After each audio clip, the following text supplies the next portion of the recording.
Accumulate wisdom. Moving on to blue cards and avatar. This is an anticipate. Look at the top 3 cards of your library. Put 1 into hand, the rest on the bottom of your library in any order. Unless you have 3 or more lessons in your graveyard. And then it's just a draw 3. Sorry, it's a look at the top 3 and put all 3 into hand. So it gets around like Narset and stuff. That's very solid if you have a lessons deck. Now, kind of like how we had allies as a major theme in white, lessons are a big theme in blue, red, green. I believe that Iroh's cards have a lot to do with lessons. And while the lessons themselves are usually just counted in the graveyard, kind of like on this card, they are relevant, not just because of their typing, that we don't have learn here. Still pretty cool. And it turns out that a little bit over half of the lessons of the instants and sorceries in the set are lessons. So if you are wondering, like, how many lessons are there? There's 36. We were looking at this. There's 36 of them out of 64 instants and sorceries. So you have a pretty good chance of getting a good number of lessons if you want to. If you're the kind of person who mostly ignores instants and sorceries, you're not the spell slinging type, building around it's going to be a lot harder. You'll have less incidental synergy. That said, this is just a fine piece of filtering on its own. Benevolent River Spirit. Oh, the white lady. 2 mana, 4/5. As an additional cost to cast a spell, you have to waterbend 5. Oh, so this is a sort of 7 mana with Convoke 4/5. You can also tap your artifacts.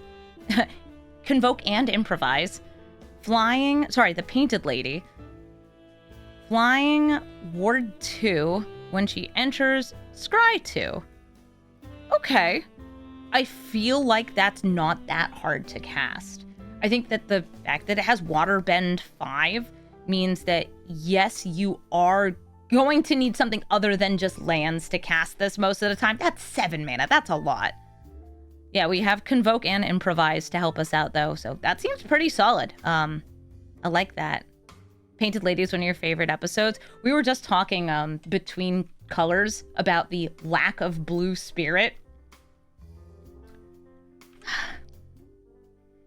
We need more Zuko's in disguise. Boomerang basics. You throw it, it comes back.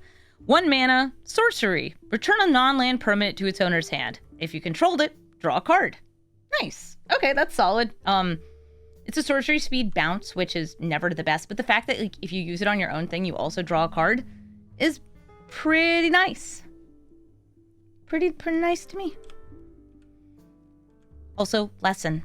Crashing Wave is a blue spell, but has an additional cost of Waterbend X. You tap up to 3 target creatures, then distribute 3 stun counters among tapped creatures your opponents control. So if your opponents have tapped creatures already, you can actually just cast this for blue and distribute 3 stun counters. Sully! Thank you for the 16-month resub. The Queen of Brawl. If only Queendom came with actual power. Please, Wizards of the Coast, let me help make Brawl. No, you get the 3 stun counters no matter what. You just tap X. That's the way it's worded. So if you don't want to tap any of your own things or pay additional mana, you don't need to. I don't love this card, though. It's a sorcery speed tap and stun, which can get you through in combat, but I'm not that big on it. Yeah, let me rule Brawl within Iron Fist, just a whittle as a treat. The Ember Island production, with the Ember Island players telling the story of the series very accurately. We've got 5 mana sorcery. Make a token that's a copy of target creature you control, except it's non-legendary and it's a 4/4 hero. Okay, that's cute. Create a token that's a copy of target creature an opponent controls, except it's not legendary, and it's a 2/2 coward in addition to its other types. I'm not gonna lie, I think that at 5 mana, this should be choose both, one or both. The flavor's great on it. depending on who is being depicted. It's either you're creating your hero or your coward. Yeah, I saw the token copies when I did my set review. They're very thematic. I don't like this that much for limited. Because I feel like if I'm copying one of my things, 4/4 is not going to be the best thing. It'll scale up like a little weenie creature, but I don't know. At 5 mana, I kind of want to do more. First time flyer. 2 mana, 1/2 flying. It's +1/+1 if you have a lesson in your graveyard, so it can become a 2/3 flyer for 2 mana. I would say unless you have a good number of lessons, that's not great though.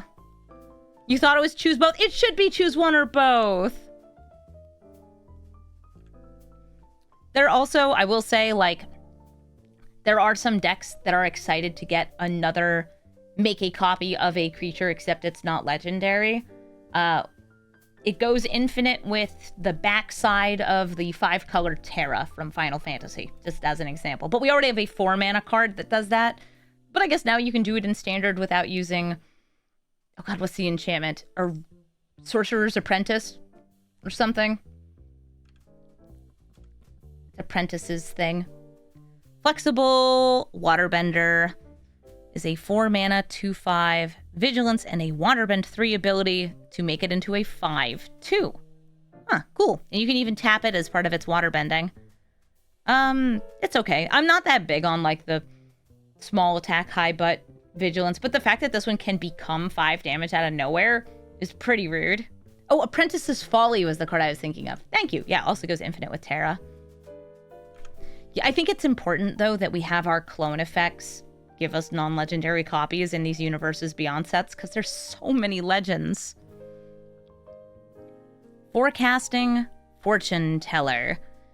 This is a human advisor ally. It's a 2-mana 1/3, and when it enters, you make a clue, which you could sacrifice later to draw a card, or tap for waterbending. Something interesting about clues, you don't need to tap them as part of sacrificing them. So you can tap it for waterbending, sacrifice it later, look at the smoke over the volcano, see if there's a face, and yeah, the volcano might erupt. It's fine. Don't worry about it. Don't worry about it. Airbend that lady. Yeah, I would airbend that lady. A Geyser Leaper is a 5-mana 4/3 flyer, Waterbend 4, that lets you loot. Just a nice way to use up your mana at end of turn. Okay, that's cool. Giant Koi. I will say this is, I think, like the first 5-mana 4/3 we've seen in the set for flying. It's a big flyer. Giant Koi. Yeah, it's pretty big.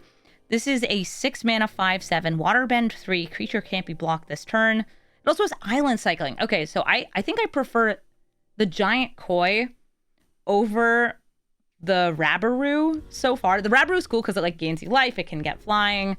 But I don't know, the 5/7 stat line and the Waterbend 3, if I were like reanimating, which I assume there's at least one reanimate card in this set, this one's more appealing to me. It is a real big fish.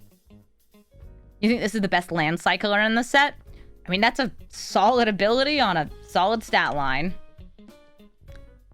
Gran-gran gets a card. Oh, she's gonna die in a lot of games. 1-mana 1/2 human peasant ally. Whenever Gran-gran becomes tapped, draw a card, discard a card. Okay, so loot. Non-creature spells you cast cost 1 less, as long as there's 3 or more lessons in your graveyard. Thanks, Gran-gran. Part of like lessons archetype. Like that she loots. You can use her to help you waterbend. Gran-gran, by the way, not a waterbender. All the waterbenders except for Katara were slaughtered in the Southern Water Tribe. RIP. Gran-gran Voltron deck. Do not lightning bolt the Gran-gran. Chat, no. Don't, that's Rough Buddy her. That's Rough Buddy isn't even in the set. It's in Jumpstart. I think it's fine for a little bit. Honest work. Zuko serving tea. There's a lot of art of Zuko and Iroh serving tea. They seem to really, really love it. We've got a 1 mana aura here. And remember, we have a bunch of airbending cards, so it makes the pacifism aura and this aura worse. This is kind of like witness protection. It turns a creature into a 1/1, but it also removes any counters on it. But it gives the creature an ability. It's going to make it kind of nullified otherwise, but the creature can tap for 1 mana if you use Honest Work. Stop killing Gran-gran, chat. Oh my god. Why are you doing this? I think this is okay in limited. I find that, like, the Unable to Scream, Witness Protection cards are okay. The fact that this one kind of lets your opponent ramp, though, this is sort of like a Trapped in the Moon. It's alright. I still might play it.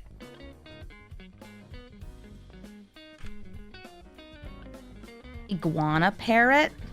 Oh, that's the pirate guy's parrot. Sephiroth's intervention on Gran-gran. No! Stop! Yeah, you could put it on an Earthbent card. Stop it.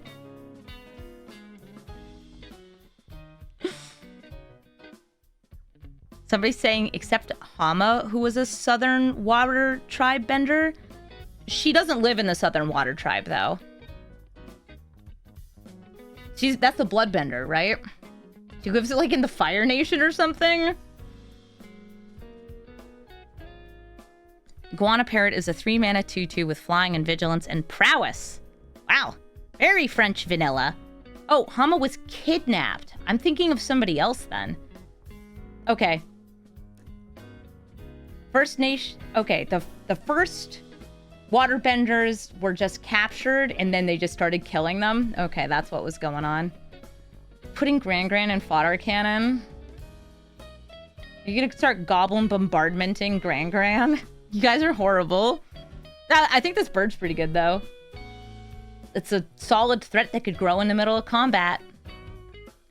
Would turning an Earthbent land into a humble merchant remove the mana ability? It would remove... You know, I'm not actually sure if it would remove all its types. Because, like, if it's a forest, it would lose its ability of tapping for green, and then gain the ability of tapping for colorless, I think. You could use Smile at Death to bring back Gran-gran so you can throw her more. Yeah, I think it would lose the ability and then get the new ability. Invasion Submersible. 3 mana, 0/0. When this vehicle enters, return up to 1 other non-land permanent to its owner's hand. Okay, so it's a jellyfish. Already solid. We love a good jellyfish. You exhaust it and waterbend 3 to turn it into a 3/3 creature. Okay. It becomes... You essentially don't ever accrue this. You just waterbend it, and it becomes a 3/3 vehicle. That seems really good, especially because it can tap itself as part of the waterbending. It's an exhaust, so you can't do it multiple times. Also, exhaust is in this set. That is a mechanic that was introduced in Aether Drift. Now, I believe this set was actually in development before Aether Drift. Like, it was locked in before Aether Drift was finalized. So I do wonder where exhaust started from. I imagine it started in Aether Drift design, and then they're like, oh, but we could put a couple of those in here.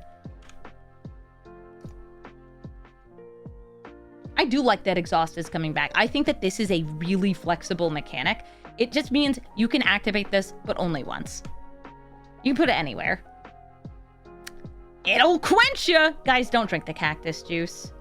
It's the quenchiest. Now, this is, I think, one of the funniest cards in the set. Not just because it references Sokka drinking hallucinogenic cactus juice, but because it is quench. The lesson is, honestly, don't drink the cactus juice.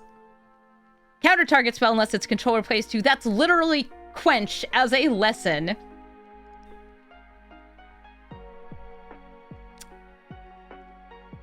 So yeah, if you like Avatar: The Last Airbender, there's a lot of really fun stuff in this set. If you don't, and you like haven't watched the show, I'm sorry, you're missing out. This is funny as heck.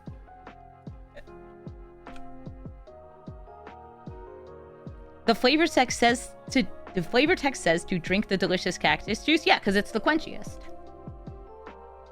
Katara bending prodigy. That's some cool looking art. I like the like semi-anime art for this because like Avatar's not an anime. It's an American anime. The best of its kind. 3 mana, 2/3 at the beginning of your end step. If Katara is tapped, put a counter on her. Waterbend 6, draw a card. Okay. That's kind of nice. I like things that grow if they're tapped, and it's a pretty solid ability. What if Gran-gran drinks the cactus juice? Chat. Knowledge Seeker. These are one of the foxes that works in the Spirit Library and fetches rare scrolls. 2 mana, 2/1 with Vigilance. When you draw your second card each turn, put a +1/+1 counter on this creature. When it dies, you make a clue. You can use clues to help you draw your second card, and getting a bigger Vigilant creature is pretty good. Little tricky on the 2/1 stat line. Could still be a pretty nice creature. You like the art on this? It's a good puppy. The Legend of Kuruk. So this is another one of the previous avatars. Scry 2, then draw a card. This is 4 mana, by the way. So it draws you 2 cards. Scries 2 and then scries 2 again. Exile this saga. Return it to the battlefield under your control as Avatar Kuruk. Whenever you cast a spell, create a 1/1 colorless spirit token. The spirits in the set, by the way, the tokens are, this token can't block or be blocked by non-spirit creatures. So it's pretty much, the spirits are only interacting with spirits. Exhaust. Waterbend 20. Take an extra turn. Yeah, man, Waterbend 20.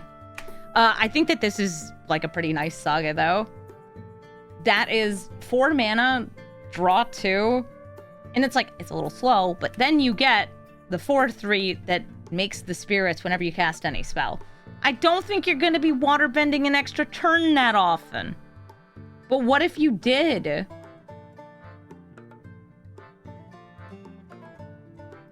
Is that the highest cost of an ability that's not an X cost? It might be. Empathosaurus Rex, welcome. Welcome, everybody. We're currently looking at the avatar cards. We're currently on blue. We just looked at The Legend of Kuruk. Yeah, it's Shadow. The spirits have Shadow. Lost Days. Aww. Momo, you're so cute. This is Momo looking for clues. 5 mana lesson. The owner of target. It's an instant. A target creature or enchantment puts it on their library. Second from the top. Or on the bottom, you make a clue. It's trying to find Appa. Don't bolt the Momo. What is the lesson? The lesson is to look for your friends because they're totally lost. This is a totally lost type effect that comes with a clue, which is nice. I would say that like running one of these in a set is usually pretty nice, but they're not my favorite. Master Pakku. 2 mana, 1/3 prowess. When he becomes tapped, target player mills X card, where X is the number of lesson cards in your graveyard.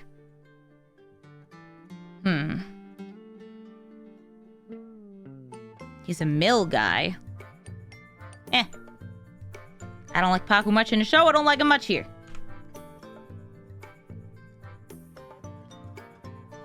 The Mechanist, Aerial Artisan.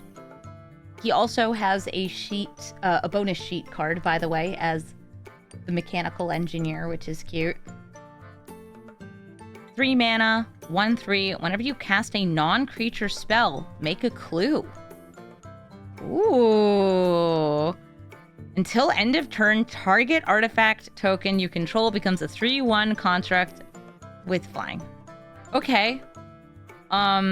That's really good at feeding bending. That gives you potential card draw later. And I'm just thinking, damn, you know who you should hang out with? Lonus. You should hang out with Lonus so I can get some more clues. Put this man with an Academy manufactor. Make this evidence punch you. I think this is a fine card for limited. It's a cool card for constructed too. The more non-creature spells you have, especially like lessons and stuff, I think that works out even better. Removal spells, anything along those lines. North Pole Patrol. 3 mana, 2/3. You can tap this to untap another target permanent you control. You can also Waterbend 3 and tap this to tap a target creature an opponent controls. So this is blue ramp. It is. You can use it to untap your stuff.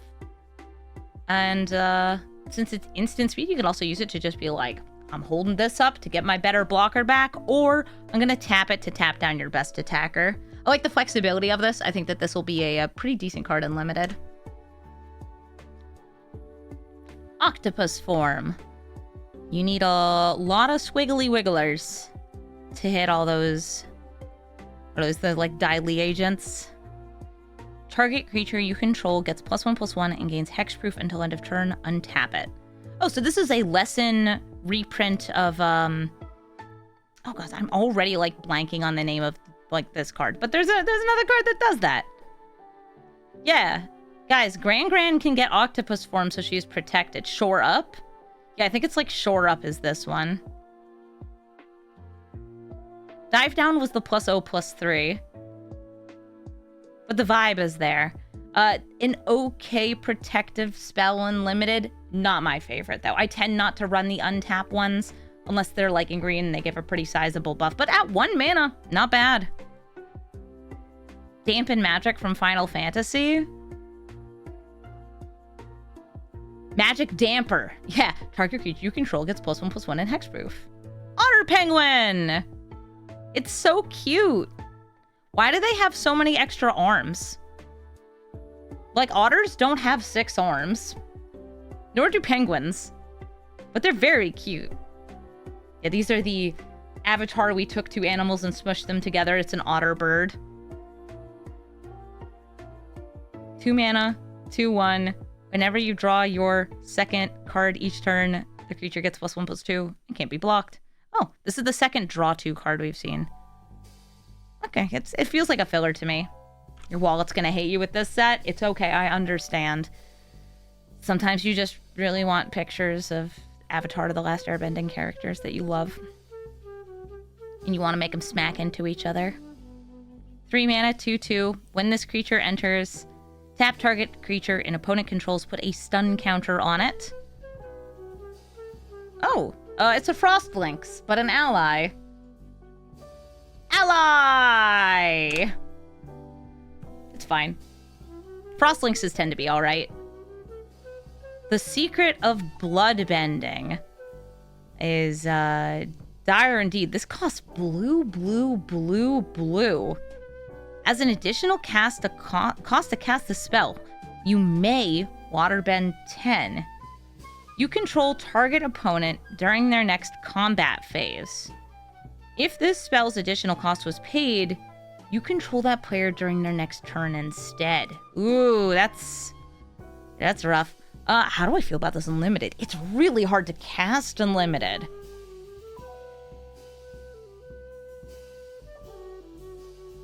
It is like, that is a strong effect, like, even without the Waterbend 10 bonus.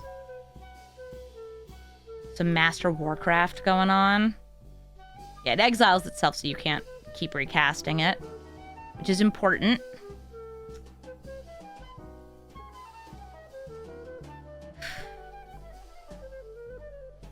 It's not just declaring attackers and blockers, it's controlling the player during that phase. So if they have instants, you can like cast those instants and stuff too. I would say that the sheer difficulty of casting this card makes it pretty rough for limited.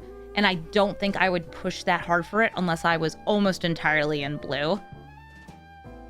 Yeah, you can tap their mana, you get to see their hand. You get to make their creatures attack badly. You could tap them randomly for waterbending abilities.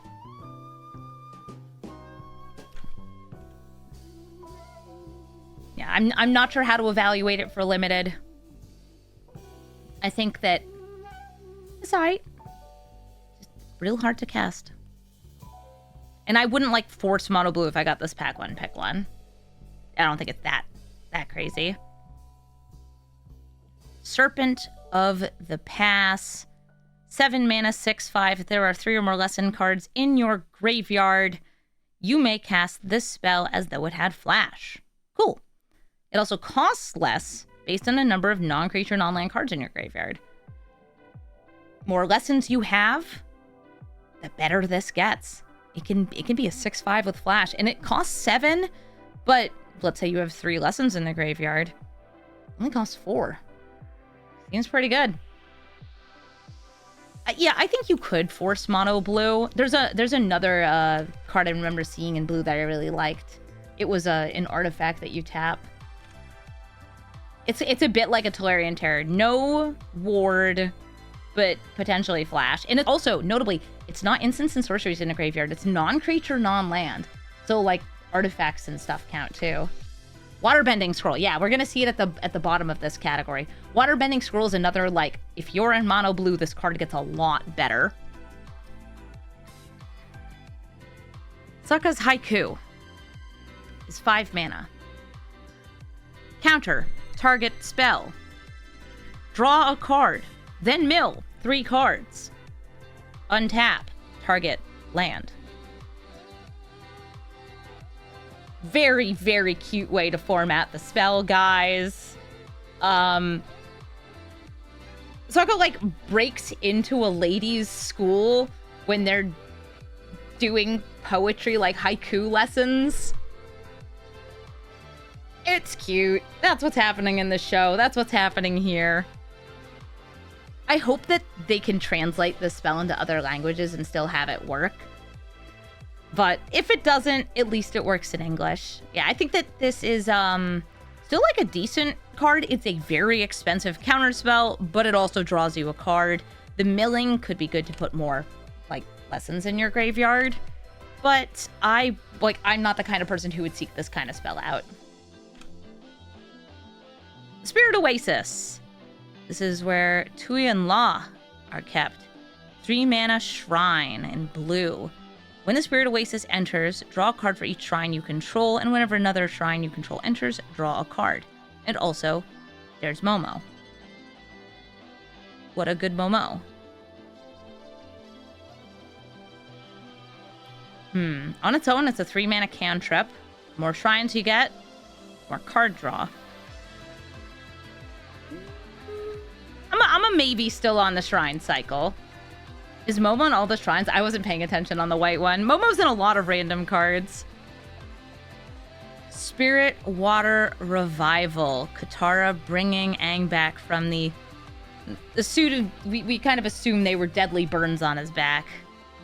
3 mana sorcery. As an additional cost, you may waterbend 6. Draw 2 cards. If this spell's additional cost was paid, instead shuffle your graveyard into your library, draw 7 cards, and you have no maximum hand size. Exile this spell. I think that this is a rare divination with a very cool scaling upside. It is a way of, like, refreshing your resources at the end of the game. And also, like, it's a 3 mana draw 2. Divination, which is fine. It can become Blue Wheel. Yeah. It's actually more than that. Because you, it's not shuffle your hand into the library, too. It's just draw 7 after shuffling your graveyard in.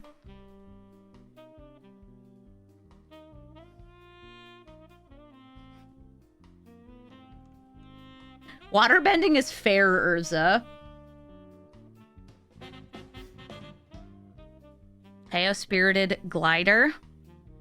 Dude's in a wheelchair, but he knows how to fly.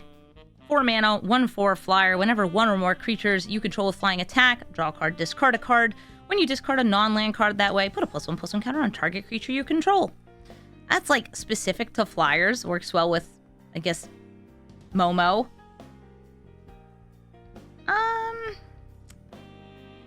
I don't like it that much. But, like, it could grow pretty big if you're in the position to be attacking with some flyers. Yeah, his glider should be bigger to support him.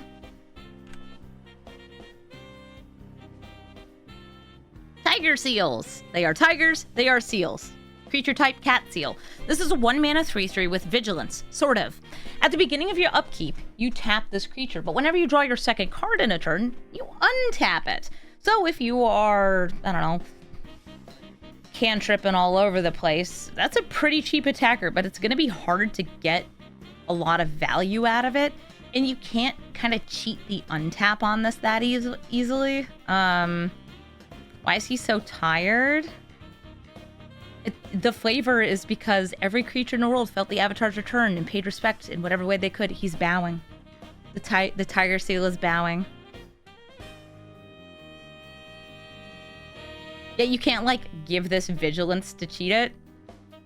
I don't like it that much for limited. The draw 2 archetype, it works nicely with clues, but I'm not sure how I feel. Or is it howling?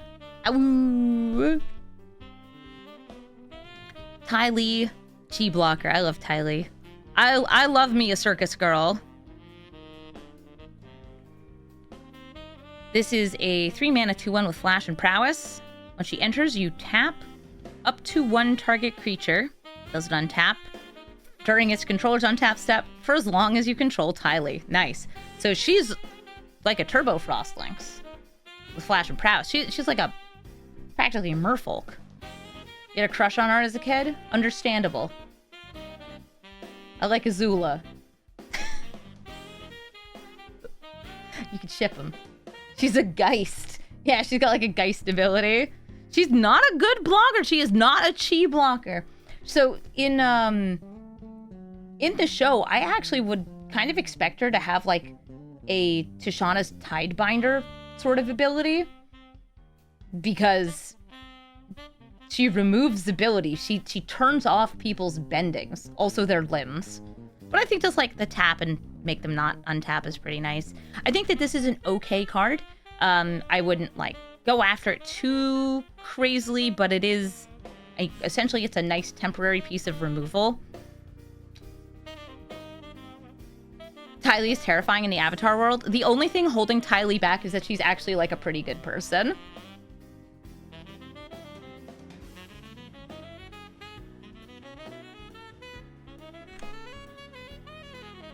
We'll see May later.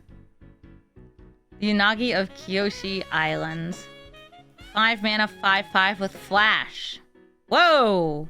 Alright, that's already a house for limited. Ward, Waterbend 4. I actually think that Waterbend as a ward cost kind of slaps.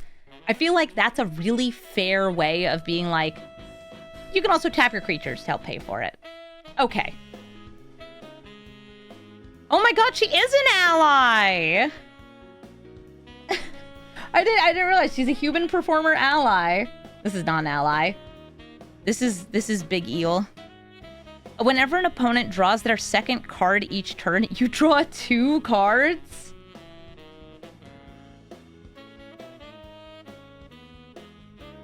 Yeah, I like that.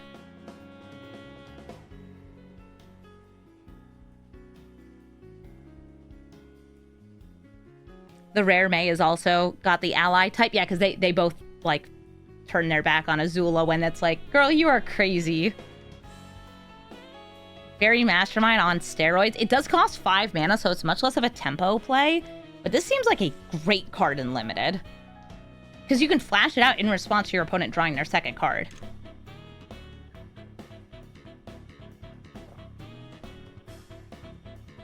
Nice.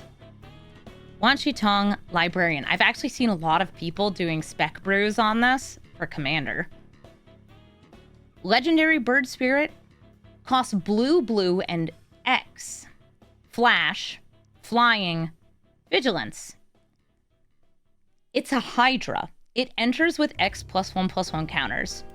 That's pretty scary and limited. Then you also, and this is great, draw X cards rounded down. Half of X rounded down. like a Hydroid Crisis. But whenever an opponent searches their library, it gets another +1/+1 counter and you draw a card. This to me feels like a great card for like Brawl, because you flash it in, you get to draw cards off your opponent trying to search their library, and it's like a scaling thing. I feel like this is a really, really solid card. I like it. And also notably, if you make your opponent search their library, this still works. If you Field of Ruin them or something, this still triggers. It's Ogma's Crisis. Yeah. It's also like the flash flying vigilance is great. It's very cool. Waterbender Ascension. 2 mana enchantment. This is part of the Ascension cycle. So there's one of these enchantments, I guess, in each color. Or at least one for each bending. Watch there just be like, Boomerang Ascension. We need something, okay? Whenever a creature you control deals combat damage to a player, put a quest counter on this. When it has 4 or more quest counters, you draw a card. So it does trigger for each creature you control dealing damage, so you could finish the quest in 1 turn. This also has a Waterbend 4 of target creature can't be blocked this turn. So normally this kind of like enchantment would cost 4 mana, but be turned on right away. I think it's still fine for limited. Gorgeous art. It is very cool. It's very blue. I like when colors match. I think in general, the water bending art looks gorgeous. I feel like the water bending, there's like different ways that the water is depicted depending on the artist. It all looks really nice. Water bending lesson. Speaking of waves. 4 mana, sorcery lesson, draw 3, then discard a card unless you waterbend 2. Oh, not bad. I feel like that's a fine sorcery speed piece, so card draw. What's this? If you put counters 5, 6, and 7 on it in a turn, would you be drawing 3? Yes, because it's each time a creature. It's not one or more creature, it's any creature. So like if you hit them with 3 1/1 flyers, you draw 3 cards. And Waterbending Scroll is the card I mentioned before. If you were, for some reason, to force mono blue in this set, pay 6, tap, draw a card. This ability costs 1 less to activate for each island you control, and it costs 2 on its own. That, to me, is like, I don't like this card that much outside of mono blue, but if you can get that to be a free draw card every turn, not bad. And until you get to that point, you can tap that for Waterbending. Neat. What's this? Stealing is wrong unless it's from pirates? They get in trouble for that. Watery Grasp. 1 mana aura. Enchanted creature doesn't untap during its controller's untap step. You can also waterbend 5 to shuffle that creature back into its owner's library. This is like this and the other auras are very weak against airbending, but like they're super cheap, so it's not the worst.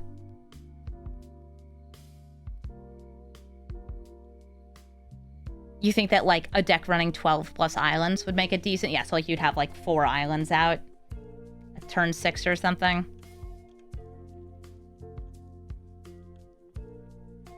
Yue the Moon Spirit. Appropriately is very moon. You could see her art. There's actually a more like thematic more thematic one where she like is trapped in the moon. This is the 4 mana 3/3 flying vigilance. Also, because she is a spirit, she is able to block spirit tokens. She has Waterbend 5 and tap. You can cast a non-creature spell from your hand without paying its mana cost. Just another way to cheat things into play. I don't actually think that's that crazy and limited, but it does let you break timing rules, I believe. And also like tapping your creatures to cast the spell is pretty cool. She's the moon! And she's got flying and vigilance. I think that just like 4 mana 3/3 flying vigilance is fine for limited too.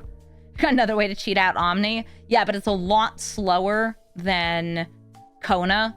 I hope that they ban Omni. You want to cheat out the Myojins? Yeah, because it casts for free. But it's only non-creatures. So, sorry, people who want to cheat out Emrakul. We're going to start with black after another short break.